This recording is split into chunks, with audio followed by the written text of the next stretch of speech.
ایسا نہیں ہونے, ڈپریشن ملے گی اور کچھ نہیں ملے گا. میں نے کہا آپ کے پاس جو اسباب اور وسائل ہیں آپ اس میں اسٹرگل کرو. تو میں نے کہا میں آپ کو بتاتا ہوں, ایک مشورہ دیتا ہوں, اور پہلے آپ کو بتا دوں آپ نے اس مشورے پہ عمل نہیں کرنا ورنہ کوئی مرے گا تو مجھے پکڑے گا. میں نے کہا اتوار بازار جاؤ, پرندوں کی مارکیٹ دیکھو کون سا پرندے کا نام کیا ہے اور کون سا پرندہ کس قیمت پہ بولو نا بک رہا ہے, اور کون سا بہت زیادہ بک رہا ہے جس میں لاس کا چانس نہیں. 1 مہینہ یہی کام کرو, جا کے بازار میں بیٹھ جاؤ بس, سمجھو. اس کے بعد میں نے کہا آپ کو مارکیٹ میں نا 1 مہینے میں اندازہ ہو جائے گا کہ یہ پیرٹس یا یہ برڈ ایسا برڈ ہے کہ اس کو خریدنے میں انویسٹمنٹ کم ہے اور پروفٹ تھوڑا ہے لیکن یقینی ہے. میں نے کہا وہ لا کے گھر میں ڈال دو, انڈے بچے پیدا ہوں گے, اس کو لے جا کے مارکیٹ میں بولو نا بیچ دو. سمجھتا ہے؟ تو میں نے کہا اپنا تجربہ شیئر کیا کہ میں نے بڑے بڑے غریبوں کو کروڑپتی ہوتے ہوئے اس کاروبار میں دیکھا ہے.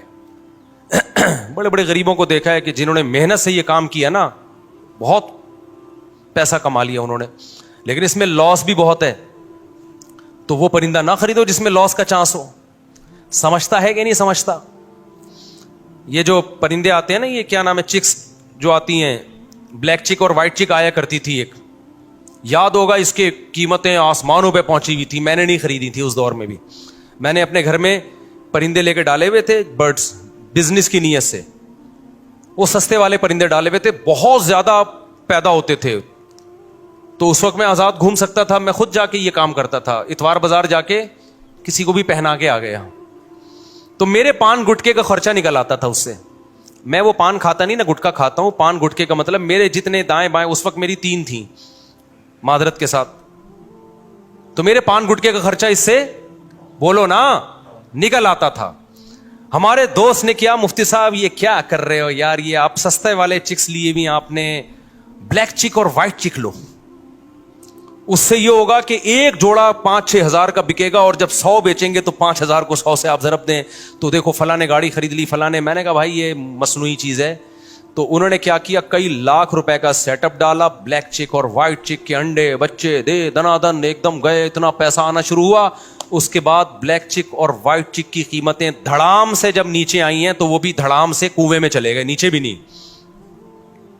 سمجھ میں آ رہا ہے کہ نہیں آ رہا ہے؟ بات نہیں آ رہی میرا خیال ہے.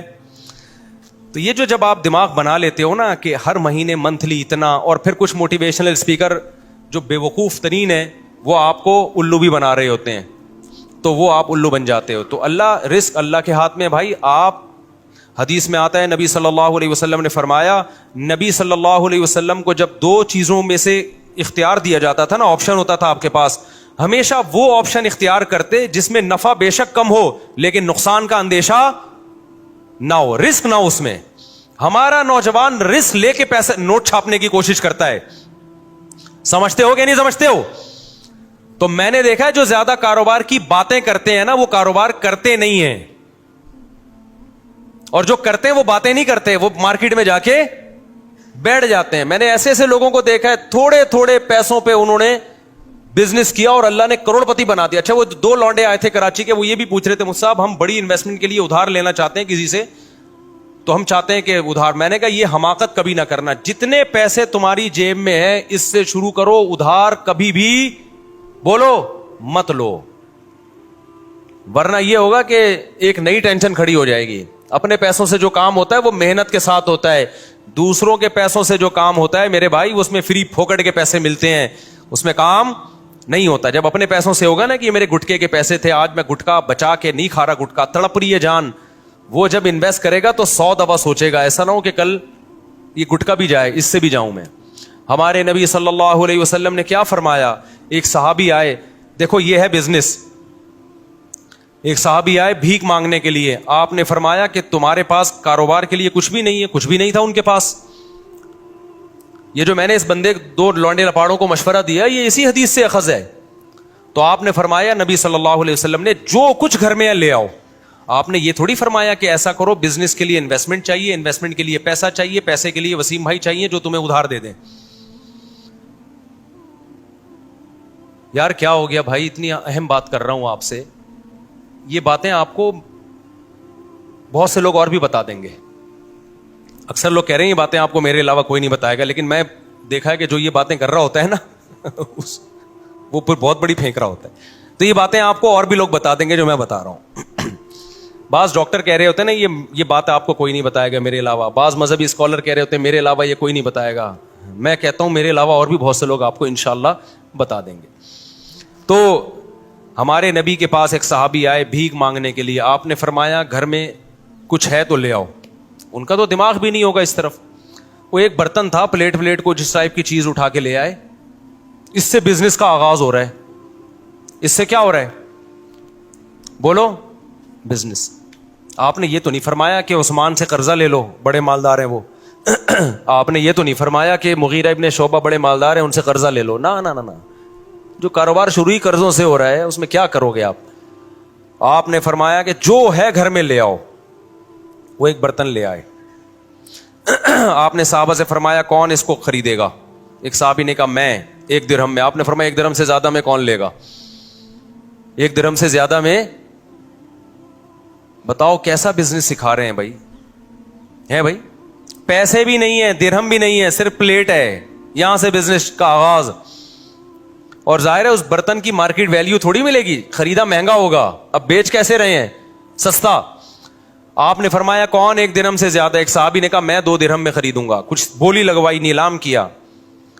تو وہ بیچ کے ان کو 2 درہم پکڑائے اور فرمایا جاؤ کلہاڑی اور لکڑی لے کر آؤ. وہ صحابی گئے, دستہ خریدا کلہاڑی کا اور ایک لکڑی. آپ صلی اللہ علیہ وسلم نے اپنے دستے مبارک سے اس لکڑی کو کہاں لگایا؟ کلہاڑی میں. اور فرمایا جاؤ لکڑیاں کاٹو جنگل میں اور بیچو مدینہ میں آ کے. وہ گئے, لکڑیاں کاٹی اور مدینہ میں بیچے, تجارت کی اور 4 درہم کے مالک بن گئے.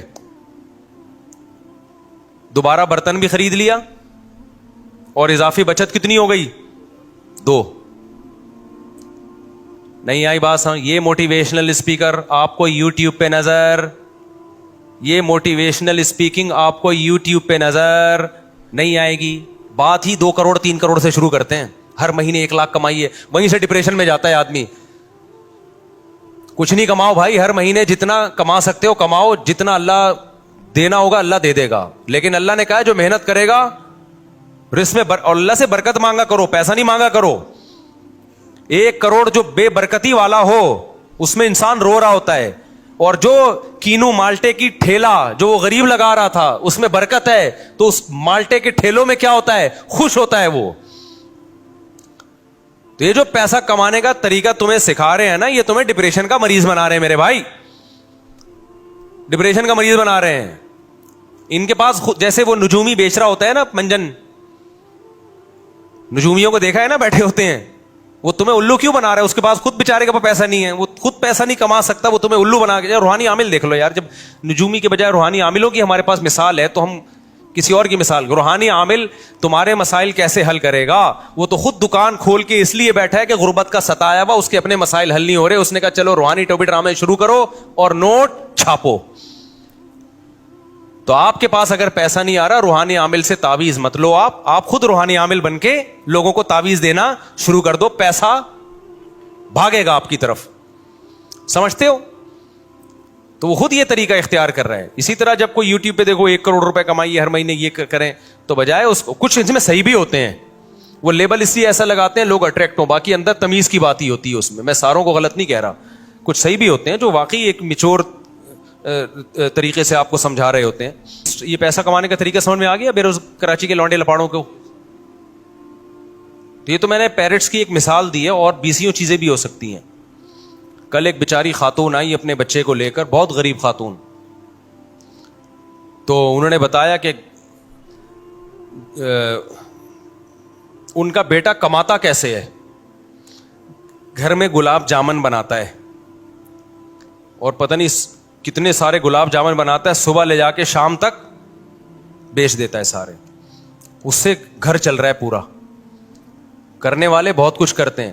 ہاں ہوتا ہی ہے کہ پھر جو کاروباری لوگ ہیں وہ اپنے کاروبار کو بڑھانے کی فکر نہیں کرتے, اس سے پھر وہ وہیں کے وہی رہتے ہیں. اب گلاب جامن والا اگر گلاب جامن ہی بیچتا رہے اور کچھ بچت نہ کرے تو پھر تھوڑی کاروبار بڑھے گا بھائی. تو تھوڑی کھوپڑی استعمال کرے اور کہے کہ بھائی اس کو میں نے بڑھانا کیسے ہے. تو اس کے لیے آپ پھر یوٹیوب پہ سرچ کریں کہ بزنس کو پروموٹ کیسے کیا جاتا ہے, کیونکہ جو لوگ کھوپڑی استعمال کرتے ہیں پھر وہ کاروبار بڑھا دے. دیکھو مجھے یاد ہے ہم بچپن میں سنا کرتے تھے, ایک شخص گاؤں میں چینی بیچتا تھا, کھوپڑی استعمال کی تو ایک دن آیا اس نے شوگر مل بنا لی. کھوپڑی استعمال نہ کرتا, چینی بیچتا رہتا, آتے رہتے پیسے کھاتا رہتا, اڑاتا رہتا, تو آج وہ وہیں چینی ہی بیچ رہا ہوتا, اور تھوڑے دن میں نہیں بیچ رہا ہوتا, وہ لوگ کہیں اور سے لے لیتے. تو خیر, شیطان کیا کرتا ہے میرے بھائی, شیطان اسٹرگل کرتا ہے, محنت کرتا ہے, انسان کو برباد کرنے کی کوشش کرتا ہے. تو سوال پیدا ہوتا ہے, شیطان کو اتنی محنت پہ موٹیویشن کہاں سے مل رہی ہے؟ ہمیں تو موٹیویشن ملتی ہے, کسی کا خوف ہوتا ہے یا کوئی لالچ, اس لالچ یا خوف سے ہم کام کرتے ہیں. شیطان کو تو خوف جہنم کا ہے, اس سے وہ ڈرتا نہیں ہے, وہ جانے پر ایگری ہو چکا ہے. جہنم کا خوف تھا نا جو شیطان کو اس کام سے روکتا, یا شیطان یہ کر کے جنت میں چلا جائے گا. تو کہاں سے موٹیویشن مل رہی ہے؟ شیطان کو موٹیویشن مل رہی ہے حسد اور جیلسی سے. شیطان کو اس سے غرض نہیں ہے کہ میں کہاں جاؤں گا. شیطان یہ چاہتا ہے کہ یہ انسان جنت میں نہ جائے, یہ میرے بعد میں دنیا میں آیا ہے, مٹی سے بنایا گیا ہے, اس کو مجھ سے زیادہ پروٹوکول کیوں مل رہا ہے؟ اس بیس پہ شیطان نے کہا میں جنت میں جاؤں نہ جاؤں, میں بھلے جہنم میں جاؤں, میں مروں گا لیکن اس کو بھی مرواؤں گا میں. پتا چلا کہ حسد, جیلسی اتنی خطرناک بیماری ہے کہ اگر آپ نے اس کا علاج نہ کیا تو اس سے پاورفل موٹیویشن, اس سے زیادہ پاورفل کوئی موٹیویشن ہو ہی نہیں سکتی. ایسے ایسے کام کرا دے گی آپ کو. اور یہ آج بھی ہے, آپ کو جب کسی سے, یہ مذہبی اسکالرز میں بھی ہوتی ہے, یہ ڈاکٹروں میں بھی ہوتی ہے, یہ مولاناؤں میں بھی ہوتی ہے, یہ مفتیوں میں بھی ہوتی ہے, یہ اماموں میں بھی ہوتی ہے, یہ غریبوں میں بھی ہوتی ہے, یہ مالداروں میں بھی ہوتی ہے, یہ ہر طبقے میں ہے. جیلسی, حسد, کہ وہ مجھ سے آگے کیوں نکل گیا. سمجھتے ہو کہ نہیں سمجھتے؟ وہیں سے انسان مخالفت پہ ٹھان لیتا ہے, پھر حق اور باطل نہیں دیکھتا, بس یہ دیکھتا ہے سامنے والے کو نیچا کیسے گرانا ہے میں نے. سمجھتے ہو کہ نہیں سمجھتے؟ تو بھائی ہم دوسرے کے دل میں جو آپ کے خلاف حسد ہے وہ تو ختم, اس کے بھی کچھ ٹوٹکے ہیں, نسخے ہیں, وہ تو ختم بہت مشکل ہے. آپ کم از کم اپنے دل میں دوسرے کے لیے حسد نہ رکھو, ورنہ آپ کا نقصان ہے. شیطان نے ہم سے حسد کر کے ہمارا تو بیڑا غرق کیا, اپنا زیادہ کیا ہے, کیونکہ ہم میں پھر بھی چانس ہے بچ جائیں, جہنم میں نہ جائیں, ہم چانس ہے شیطان کے شر سے نکل جائیں, یا شیطان ہم سے گناہ کروا دے, ہم توبہ کر کے معاف کروا لیں, یہ چانسز ہیں. شیطان کے پاس یہ آپشن نہیں ہے, وہ پکا جہنمی ہے. تو حسد کرنے والا اپنا جتنا نقصان کرتا ہے وہ زیادہ ہے, دوسرے کا جو نقصان کرتا ہے وہ کم ہے. تو کیوں جل رہے ہو بھائی؟ کسی کی ترقی دیکھ کے, آپ کا دوست فلاں آگے نکل گیا, اس نے زیادہ پیسے کمانا شروع کر دیے, وہ یہ ہو گیا وہ ہو گیا. مذہبی اسکالرز میں حسد کہ اس کے ویورز اتنے زیادہ ہو گئے, اس کے سبسکرائبر اتنے زیادہ ہو گئے, اس کے واچنگ ٹائم اتنا زیادہ ہو گیا. یہ مذہبی لوگوں میں چل رہا ہوتا ہے. تو فائدہ ہے نقصان ہے. تبھی تو ایک دوسرے مناظروں میں ہم نے دیکھا, یوٹیوب پہ مناظرے پڑے ہوئے ہیں, دوسرے کو نیچا دکھانے کے لیے ہر آدمی جھوٹ بول رہا ہوتا ہے. دوسرے کو نیچا دکھانے کے لیے کیا چل رہا ہوتا ہے؟ جھوٹ. خدا سے ڈر نہیں رہے ہوتے بھائی. دونوں, ہر فریق میں ہے یہ. تو حسد ختم کرنا بہت زیادہ ضروری ہے. تو میں جو بیان لے کے چلا تھا نا وہ حسد پہ نہیں تھا, وہ جو بیان میں لے کے چلا تھا نا وہ کیا تھا یار, شروع میں جو میں نے آیتیں پڑھی تھی, بس میں 2 منٹ میں سمیٹتا ہوں اس کو. ہاں, میں اصل جو بیان لے کے چلا تھا نا وہ یہ لے کے چلا تھا کہ اسلام میں مکمل داخل ہو جاؤ. تو مکمل داخلے سے روکتا کون ہے؟ شیطان. جو میں اصل بیان لے کے چلا تھا وہ یہ تھا کہ اسلام میں مکمل داخل ہو جاؤ تو شیطان غیر مسلم کو اسلام لانے سے روکتا ہے. جو لوگ اسلام میں داخل ہو چکے ہیں ان کو آخری دم تک مکمل اسلام میں داخلے سے روکتا ہے, اور جو مکمل اسلام میں داخل ہو چکے ہیں ان کو شیطان کوشش کرتا ہے کہ ان کو ریورس کرے وہ کسی بھی طریقے سے. تو وہ شیطان کی کاروائیاں کس کس طریقے سے ہوتی ہیں اور آج کیسے کیسے شیطان کر رہا ہے کام, وہ میں انشاءاللہ پھر اگلے بیان میں آپ کے سامنے رپورٹ پیش کروں گا میں, اور آپ کو انشاءاللہ اس سے بہت فائدہ ہوگا کہ پہلے تو شیطان غیر مسلم کو کوشش کرتا ہے اسلام میں داخل نہ، اس کے لیے شیطان کیا کیا طریقے استعمال کر رہا ہے، غیر مسلموں کو کیسے الو بنا رہا ہے وہ، پھر جو مسلمان ہو چکے ہیں ان کے ایمان پہ کہاں کہاں سے ڈاکے مارتا ہے، کیسے کیسے ان کو روکتا ہے، کیسے کیسے ورغلاتا ہے. پھر جس کے بارے میں شیطان کو یقین ہو گیا نا کہ یہ اسلام سے ہٹنے والا نہیں ہے، تو شیطان پتہ ہے کیا کرتا ہے، غیر اسلام کو اسلام بنا کے پیش کر دیتا ہے. جو چیز اسلام نہیں ہے اس کو کیا شو کرتا ہے، یہ اسلام ہے، لہذا اللہ کی محبت میں انسان اس سے چمٹتا ہے، اللہ کی محبت میں انسان اس سے. اب آپ بتاؤ سیالکوٹ کا جو حادثہ ہوا تھا کہ جن لوگوں نے اس کو قتل کر دیا اسٹیکر پھاڑنے پر ایک غیر مسلم کو، کیا یہ قتل اسلام میں حلال تھا؟ بولو نا. لیکن قتل کرنے والوں نے عشق مصطفیٰ کا لیبل لگا کے قتل کیا ہے. ویسے تو زیادہ تر یہ پلان ہوتا ہے، جو اسلام دشمن این جی اوز ہے نا وہ پیسہ دے رہی ہوتی ہیں ملک میں تخریب. ابھی جیسے عیسائیوں کے چرچوں کو جلا دیا، تو یہ غیر ملکی ایجنسیاں بھی ہیں جو آپ کے ملک میں نا ان کو پتا ہے یہ مذہبی جنونی قسم کے کچھ لوگ ہوتے ہیں، ان کو مذہب کے نام پہ کچھ بھی کروا لو، تو وہ ان کے لیڈروں کو پیسے دے رہے ہوتے ہیں کہ اچھا ہے آپ اپنے ماتحت لوگوں کو عشق مصطفیٰ کے نام پہ جذباتی بناؤ اور بولو کہ کوئی بھی کسی بھی وقت نبی کی یاد میں پھٹ جائے تو جنت میں جائے گا وہ. تو کچھ غیر مسلم عناصر بھی ہیں جو یعنی اسلام دشمن عناصر بھی یہ کام کر رہے ہوتے ہیں. ہو سکتا ہے وہ عیسائی کیوں نہ ہو، عام عیسائیوں کو نہیں پتا ہوتا، ہو سکتا ہے وہ ہندو ہی کیوں نہ ہو، عام ہندوؤں کو نہیں پتا ہوتا. تو دنیا میں پیسے کے ذریعے کچھ بھی کروایا جا سکتا ہے، لیکن ان کو سر پھیرے لوگ چاہیے ہوتے ہیں، ان کو پتا ہوتا ہے. ایک انگریز نے بڑی پیاری بات کی ہے، اس نے کہا ہے کہ دیکھو جب بھی آپ دنیا میں ہر کام کے ماہر نہیں ہو، آپ دنیا میں ہر کام کے ماہر نہیں ہو، لیکن آپ پھر بھی دنیا میں ہر کام کر سکتے ہو. سوال پیدا ہوتا ہے بھائی جب میں دنیا میں ہر کام کا ماہر نہیں ہوں تو میں ہر کام کیسے کر سکتا ہوں؟ تو کہا کہ ہر کام کے ماہرین سے کروا لو. نہیں یہ بات سمجھ میں؟ بھائی دیکھو میرے پاس کوئی آتا ہے، مفتی صاحب میرے گردے میں درد ہے، میں آپ سے علاج کروانا چاہتا ہوں. اب مجھے پتا ہے میں گردوں کا علاج نہیں جانتا، لیکن میں پھر بھی کر سکتا ہوں. کیسے؟ میں کسی ڈاکٹر سے رابطہ کروں، ڈاکٹر کو بولوں کہ بھائی میں آپ کے پاس ایک بندہ بھیج رہا ہوں، آپ بولو کہ میں مفتی صاحب کا نمائندہ ہوں، مفتی صاحب نے میرے ذمہ لگایا اس کے گردے ٹھیک کرنا، اور ڈاکٹر صاحب فیس آپ کو میں دوں گا، اس سے نہیں لینا، ٹھیک ہے نا؟ اور اس سے میں کہوں بھائی 1 لاکھ روپے مجھے دے دے، میں تیرے گردے ٹھیک کروا دوں گا، تیرا کام ہو جائے گا، میں ٹھیک کروں یا میرا بندہ ٹھیک کرے، گردے تیرے ٹھیک ہو جائیں گے، 1,00,000 روپے دے دے. 80,000 میں ڈاکٹر کو دوں، 20,000 میں تو ٹھیک کرا دیے کہ نہیں کرا دیے؟ اب میرے پاس لوگ آتے ہیں شادی کرا دو، میں تو نہیں کراتا، لیکن میں ان لوگوں کی نام ان کا نام لے دوں، رفیع بھائی کا، میں ان سے ان کی بات چلایا بھائی یہ کراتے یہ ہیں، ثواب کس کو مل رہا ہوتا ہے؟ نام ہمارا استعمال ہو رہا ہوتا ہے. اب میرے پاس کوئی بندہ آتا ہے کہ جی مجھے کوئی عمارت بنوانی ہے، میں کہتا ہوں وہ فلانا، لیکن پیسے نہیں لے رہا ہوتا ان چیزوں کے میں، اور آیا بھی نہ کریں ان کاموں کے لیے، میں تو ایک مثال دے رہا ہوں. تو اب مجھے ایک بات بتاؤ، وہ ایک انگریز نے ایک بات لکھی ہے کہ آپ دنیا کا ہر کام کر سکتے ہو، کیوں آپ ہر کام کے ایکسپرٹ نہیں ہو، لیکن دنیا میں ہر کام کے ایکسپرٹ موجود ہیں، ان سے کروا سکتے ہو آپ. اب سوال پیدا تو ان سے ہم کیسے کروائیں؟ کچھ کام ایسے ہوتے ہیں جو آسان نہیں ہوتے. تو اس گورے کی بات ہے، دیکھو ہر شخص کو کچھ نہ کچھ چاہیے، آپ اس کی چاہت اس کو دے دو گے وہ آپ کا کام کر دے گا.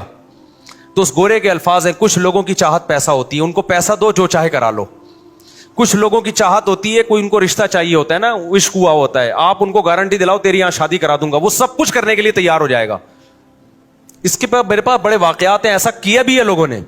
تیسرا، کچھ لوگ، گورے کے الفاظ ہیں، کچھ لوگوں کی چاہت جنت ہے، آپ جنت کی لالچ میں ان سے کچھ بھی کروا سکتے ہو، بس آپ ان کے دماغ میں یہ ڈال دو کسی طریقے سے کہ یہ کرنے سے تجھے جنت ملے گی. اب اس کے دماغ میں آئے گا کہاں سے بھئی الٹا کام کرنے سے تمہیں جنت ملے گی؟ یہ بات اس کے دماغ قبول نہیں کرے گا. تو اس نے کہا یہ کام مذہبی اسکالر سے ہوگا، کیونکہ یہ جن مذہبی اسکالرز کو سنتا ہے ان کو پیسے کھلا کے یہ نکلوا لو ان کی زبان سے کہ یہ فلاں بندے کو تو مارے گا تو تجھے کیا ملے گی؟ جنت ملے گی.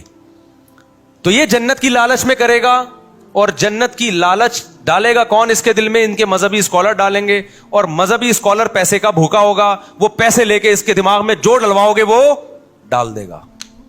نہیں آ رہی میرا خیال ہے کھوبڑی شریف میں بات؟ تو آج جو کچھ مذہبی اسکالر کہہ رہے ہیں ادھر بھی دھماکہ، ادھر بھی نبی کی یاد میں اس کو مار دو، اس کو قتل کر دو، اس کو چاقو لگا دو اور پھوڑ دو، توڑ دو. تو آپ کو کیا پتا ان کے خود اپنے کہاں کہاں تعلقات ہوں. یہ خود تو کبھی نہیں پھٹے، یہ خود کبھی بھی، جب یہ بولے نا نبی کی یاد میں فلانے کو مار دو، آپ بولو یہ چاقو لے تو جا کے مار دے، ہم یہاں بیٹھے ہوئے آرام سے، تجھے کیا جنت میں جانے کا شوق نہیں ہے؟ کیا ہو گیا؟ جب بھی کوئی مذہبی اسکالر ایسی تقریریں کرے نا، یہ کر دو وہ کر دو یوں کر دو، آپ کو سر آپ کریں، ہم آپ کے پیچھے پیچھے آ رہے ہیں. یہ یہیں بیٹھے ہوئے ریموٹ کنٹرول سے آپ کو کنٹرول کر رہا ہوگا بس بیٹھ کے، ٹھیک نا. جنازے میں شرکت کر لیں گے بس آپ کے، جب لاکھوں کا جنازہ ہوگا یہ آ جائیں گے نبی کی یاد میں، یہ اس نے بندہ مارا اور خود بھی مر گیا. تو جنازے میں تو شرکت پہ کچھ بھی نہیں ہوتا بھائی. مرے آپ کیوں نہیں مرے؟ آپ کو پہلے مرنا چاہیے تھا نبی کی یاد میں، دوسروں کو کیوں مروا رہے ہو آپ؟ تو یہ ہر آدمی کی نا کچھ نہ کچھ لالچ ہوتی ہے، اس کو وہ جنت کے نام پہ بھی لوگ بیوقوف بنتے ہیں. سمجھتے ہو؟ تو شیطان ان لوگوں کو اس طریقے سے کیا کرتا ہے، الو بناتا ہے. تو شیطان بہت بڑی فلم ہے، چھوٹی فلم نہیں ہے. تبھی قرآن نے کہا انہ یراکم ہوا وقبیلہ من حیث لا ترونہم. اے ایمان والو، شیطان تمہیں ایسی جگہ سے وار کرتا ہے تمہیں نہیں پتا چلتا. تو فاتخذوہ عدوا، اس کو دشمن بنا لو، اس کے وار سے ہوشیار رہو، ہر طرح سے تمہیں ورغلائے گا یہ. تبھی ہم گلشن اقبال میں تھے، ہمارے کراچی کے ایک دوست تھے، وہ کسی آڑا ترچا بندہ ملتا تھا نا، اس کے بارے میں کہتے تھے، جیسے کراچی میں کہتے ہیں بندہ بہت بڑی فلم ہے، فلم کو فلم کہتے ہیں ہم لوگ، یہ بندہ بہت بڑی کیا ہے، فلم ہے. تو وہ کہا کرتے تھے کہ یہ انگلش فلم ہے 3 گھنٹے کی گانوں کے ساتھ. انگلش فلم 3 گھنٹے کی نہیں ہوتی اور گانے نہیں ہوتے نا، اس وقت کی رپورٹ یہی تھی، اب کا مجھے نہیں پتا. تو کہتے تھے کہ یہ چھوٹی فلم نہیں ہے، یہ 3 گھنٹے کی فلم ہے. بولو. تو کچھ ایسے بھی لوگ ہوتے ہیں. تو شیطان چھوٹی فلم نہیں ہے، وہ بہت بڑی فلم ہے، بلکہ وہ 6 گھنٹے کی فلم ہے، ٹھیک ہے نا. اور ہر 5 منٹ کے بعد اس فلم میں گانا بھی ہے. تو شیطان کو آپ ہلکا نہ لو میرے بھائی.